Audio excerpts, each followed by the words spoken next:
Hello everyone, this is Mr. Koba from ITeens Lab.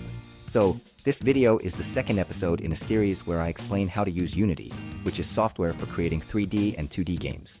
In the previous first episode, we went over the preparations and installation needed to use Unity. In this episode as well, I'll be covering the very basics of Unity's operations, aimed at complete beginners. These basic operations are actually pretty important, so even if you think, I already know this, I encourage you to watch it at least once. Please check it out. Alright, let's get started right away. So once again, this part here is called the hierarchy window. This is where you create objects. First, everyone, right here in this empty space, right-click where there's nothing, then go to 3D object. You'll see options like cube and sphere. There are various choices, so try clicking on these and adding them in. Alright, when you do that, a cube will appear. Cube means a square shape, and you'll see several arrows coming out of it. If you take a closer look, up here in the top right corner, take a look at the y-axis. It's the green one, the z-axis is blue, and the x-axis is red. So, if you drag and drop these arrows, you'll see how each axis moves the object in its own direction. If you drag the red one, you can move it specifically in the red direction, which is also known as the x direction along the horizontal axis.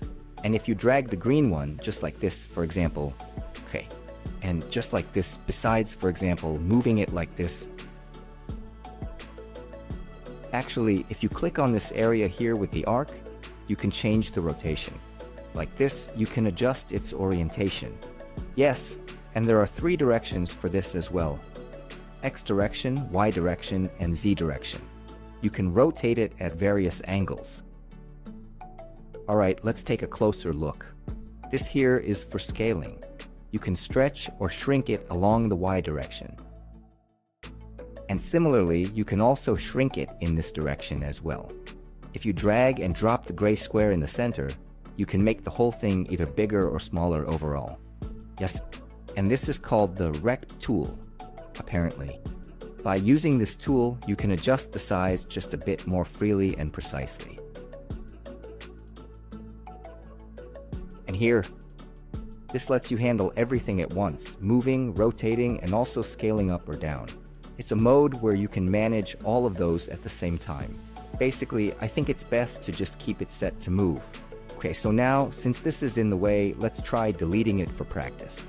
To delete something, just right-click on the cube or whatever you don't need, and then hit delete. Yes, delete. That's how you remove it. Alright, now let's right-click again. Alright, this time let's add a sphere. The sphere is a ball shape. And let's add one more from the 3D Objects menu. Let's create a plane as well, so we'll have these 2 objects. Now, by clicking on either the sphere or the plane, you can choose which one to move. Let's click on the plane and move it a little. Alright, now let's try clicking on the sphere. Next, we're going to move this one.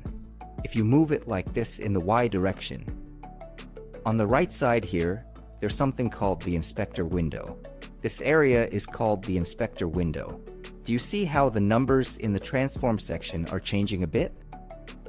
If you drag and drop in the Y direction, the Y value increases. So, if you drag in the X direction, X will actually decrease or increase. And this is the scale. It changes the size. It says scale here. Scale means size, and if you drag and drop like this, the stretch in the X direction and the stretch in the Y direction will change. Well, it's the scale, right? You can see how many times it's been scaled up, as it's displayed here. So, when you want to change the size or position, you don't have to just drag and drop. For example, you can double the X value, double the Y value, and double the Z value. Now, it's exactly twice the original size. Like this, you can also change the values directly from the inspector window over here. If you scroll here, you can easily zoom in and out. And for Windows users, if you hold down the Alt key while dragging and dropping, you can do this as well. It's a handy feature to know about. Yes, you can try changing the orientation like this. And if you simply hold down both the Control and Alt keys, you can move things parallel like this. In this way, you can easily arrange the objects while also adjusting the orientation, angle, and size to your liking, making sure everything looks just the way you want it. For Mac users, instead of using the Control key, you can perform similar actions with the Option and Command keys, so please give it a try and see how it works for you. Alright, I think it's about time to wrap up this video, so I'll tidy things up a bit before we finish. Next, I'd like to show you how to copy these objects, which is another useful technique. Here, you simply right-click and select the option Duplicate. By duplicating, you can easily increase the number of objects in your project. For Windows users, you can do the same thing with the keyboard shortcut Ctrl+D. And when you want to delete an object you no longer need, just right-click and select Delete. That's it. Oh, for Windows users, I think you can delete objects using the Delete key. For Mac users, it's Command plus Backspace. So that's how you delete objects. And you can do the same operations not just in the hierarchy window, but also here. You can do similar things in C# scripts as well. If you want to delete something, you use Delete. And if you want to duplicate something, use Ctrl+D. So, you can create duplicates. Before we finish, from the File menu right here, select Save Project. Let's make sure to save the project. Alright, great job! So, how was today's lesson? This time, we only covered simple things like arranging objects, moving, scaling, and resizing them, but actually, these basic operations are surprisingly important. If you don't get these down solidly, things will get more and more difficult as we go on, so make sure to really remember this part, okay? Next time, we'll finally start writing some code. See you in the next video. Bye-bye.